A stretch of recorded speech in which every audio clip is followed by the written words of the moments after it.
Hello दोस्तों, welcome back to my YouTube channel. मैं हूं आपका दोस्त रेनोड्स योगेश कुमार। आज हम लोग देखने वाले एक अलग टॉपिक हो जिसका नाम है विद्युत। क्या नाम है? विद्युत। ठीक है, तो चलिए विदाउट समय गवाए इसको स्टार्ट करते हैं। और चैनल पर नया है तो चैनल को लाइक सब्सक्राइब। ओके, तो विद्युत, ठीक है। तो विद्युत, ठीक, इसको जो हम लोग न जानते हुए भी कई बार क्या है, इसके हमने एक्सपेरिमेंट किए हुए हैं। जब भी मैं आप लोगों को बताऊंगा, ठीक, वो एक्सपेरिमेंट आप तो कहेंगे कि हमने चेक किया है। ठीक है, तो पहले हम इसके डेफिनेशन को देखते हैं। तो विद्युत क्या है?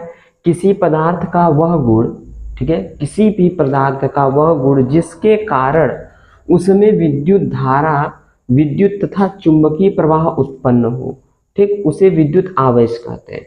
ठीक है, कि जिसके कारण, ठीक है, किसी भी पदार्थ का वह गुण जिसके कारण उसमें विद्युत तथा चुंबकीय प्रवाह, अब क्या हो, विद्युत तथा चुंबकीय प्रवाह उत्पन्न हो जाए, ठीक ना, प्रभाव उत्पन्न हो जाए, तो उसे हम लोग क्या कहते हैं?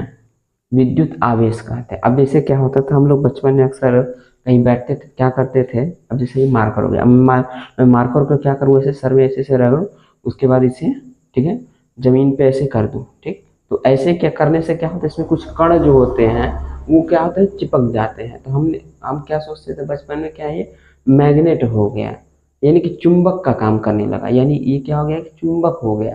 ठीक, तो ये चुंबक नहीं है, ये प्लास्टिक है। लेकिन जैसे हमने क्या किया, अपने हेयर में यानी कि बालों में से रगड़ा, तो रगड़ने से क्या हुआ, इसमें घर्षण लगा। क्या घर्षण? कौन सा बल लगा इसमें? घर्षण बल, जिसकी वजह से क्या हुआ, इसमें एनर्जी आ गई, ऊर्जा आ गई।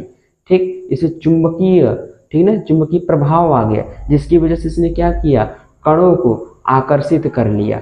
और इसी प्रकार का क्या होता है, जब अपने स्केल को अपने बालों में रगड़ करके या फिर कहीं भी रगड़ करके कागज वगैरह में चिपकाते हैं, तो कागज के टुकड़े क्या होते हैं, उठ जाते हैं।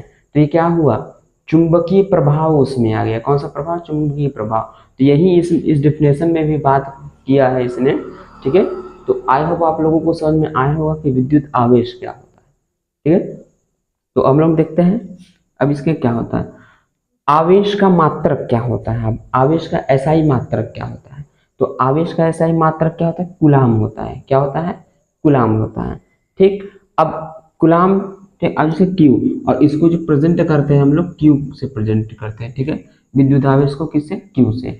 अब इसका जो हमारा क्या बनेगा, फॉर्मूला बन जाएगा क्यू बराबर एन। ठीक है, क्यू बराबर एन ई। ठीक, अभी क्या है, हम इसको क्या करेंगे, अभी इस वीडियो में हम लोग क्या करेंगे, थ्योरी देखेंगे। और नेक्स्ट वाले में जो आएगा हमारा क्या आएगा, सब पे न्यूमेरिकल आएगा, सभी फार्मूला पे। तो ये क्या होगा हमारा पहला, क्यू बराबर एन ई। अब जहाँ पे एन क्या है, पदार्थ में इलेक्ट्रॉन की संख्या।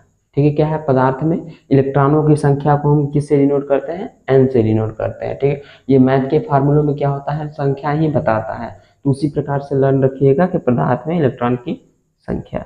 नेक्स्ट है ई। ई मतलब इलेक्ट्रॉन।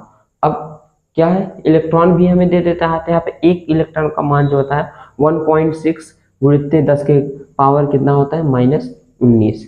ठीक है, ये हमारा क्या होता है, इलेक्ट्रॉन होता है। जाहिर सी बात है, आप लोगों को बुक में देखने को मिलेगा। अगर ये हमें नहीं लर्न रहेगा तो हम क्या है, इसके न्यूमेरिकल को नहीं लगा पाएंगे। इस चीज़ को ध्यान रखिएगा। तो फार्मूले के साथ हमें इस सब की वैल्यू भी लर्न करती चलनी पड़ेगी। ठीक है, तो क्या है, सिंपल सा 1.6 मल्टीप्लाई 10 के पावर -19। ठीक है, तो यही है हमारा। अब क्या रहा कि विद्युत आवेश जो होता है हमारा कितने, दो प्रकार का होता है। कितने? दो प्रकार का। एक होता है ऋणावेश, एक होता है धनावेश। कौन सा? ऋणावेश और धनावेश। जैसे यहाँ क्या है, धनावेश और ऋणावेश।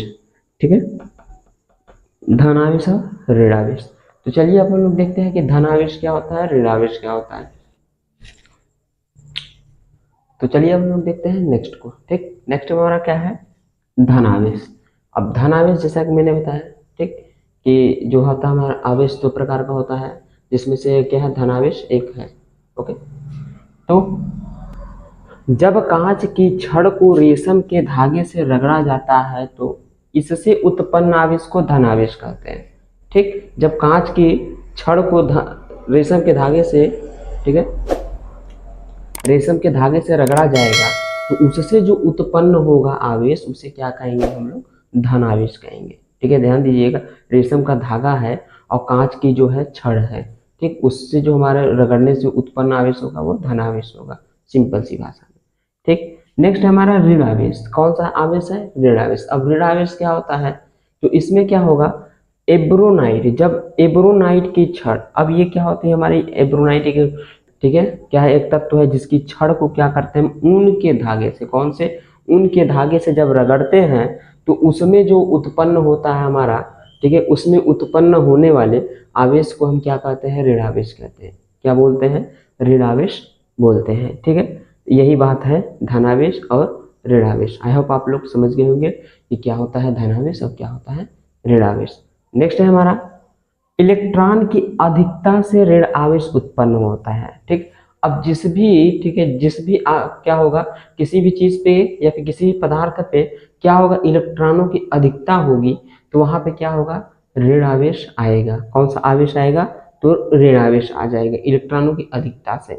ठीक, और दूसरा है इलेक्ट्रॉनों की कमी से क्या होगा, धन आवेश उत्पन्न होगा। कौन सा आवेश? धन आवेश। ओके, आई होप आप लोग समझ गए होंगे। तो चलते हैं नेक्स्ट की तरफ।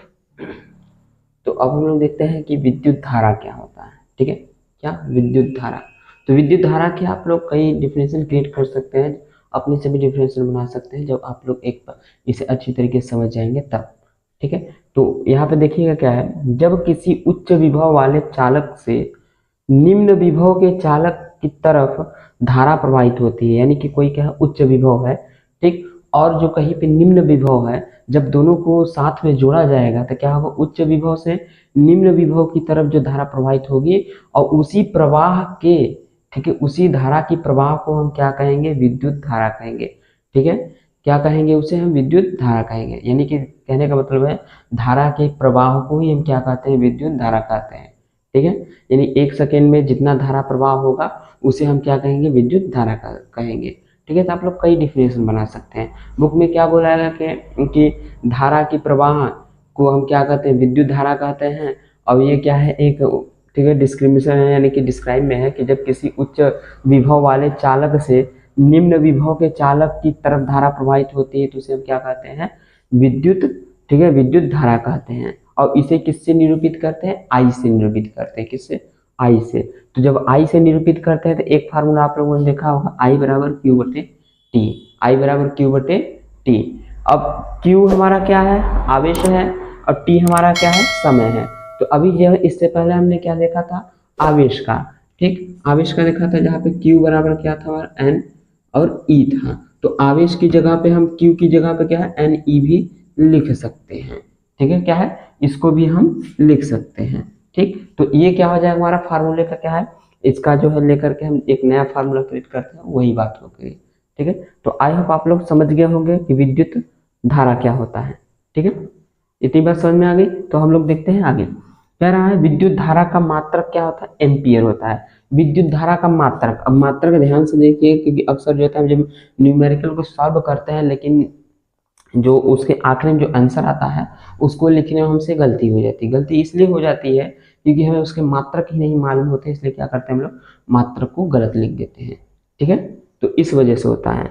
नेक्स्ट हमारा क्या, एक एम्पियर बराबर क्या होता है, एक एम्पियर बराबर है 6.25 गुणे 10 के घात के पावर -18 इलेक्ट्रॉन पर सेकेंड। ठीक है, यानी कि एक सेकेंड में क्या होगा, इतने इलेक्ट्रॉन प्रवाहित होंगे। ठीक है, विद्युत धारा से इतने इलेक्ट्रॉन प्रवाहित होंगे। आई होप आप लोग समझ रहे होंगे। ठीक है, एक एम्पियर का मान इतना। ठीक, कह रहा है परिपथ में विद्युत धारा मापने के लिए अमीटर का प्रयोग करते हैं। ठीक, यानी जो परिपथ लगा होता है, ठीक, उसमें क्या होता है, विद्युत धारा को मापने के लिए अमीटर का प्रयोग करते हैं। अमीटर, ठीक, कुछ आप लोगों ने देखा होगा। ठीक है, जब लगाए जाते हैं तो क्या क्या करता है वो लोग, वो क्या उनका काम करता है, इसी का नाप करता है। ठीक है, विद्युत धारा की माप को मापता है। ठीक, इसे श्रेणी क्रम में जोड़ता है। अब जब अमीटर आएगा तो उसको किसमें जोड़ेंगे, कौन से क्रम में, ठीक, समांतर में, श्रेणी क्रम में कि श्रेणी क्रम में, तो इसे जो जोड़ा जाता है श्रेणी क्रम में। कौन से क्रम में, श्रेणी क्रम में जोड़ा जाता है। ठीक है, इतनी बात समझ में आ गई। तो हम लोग चलते हैं नेक्स्ट की तरफ। अगर कोई डाउट हो तो कमेंट बॉक्स में जरूर लिख के भेजें।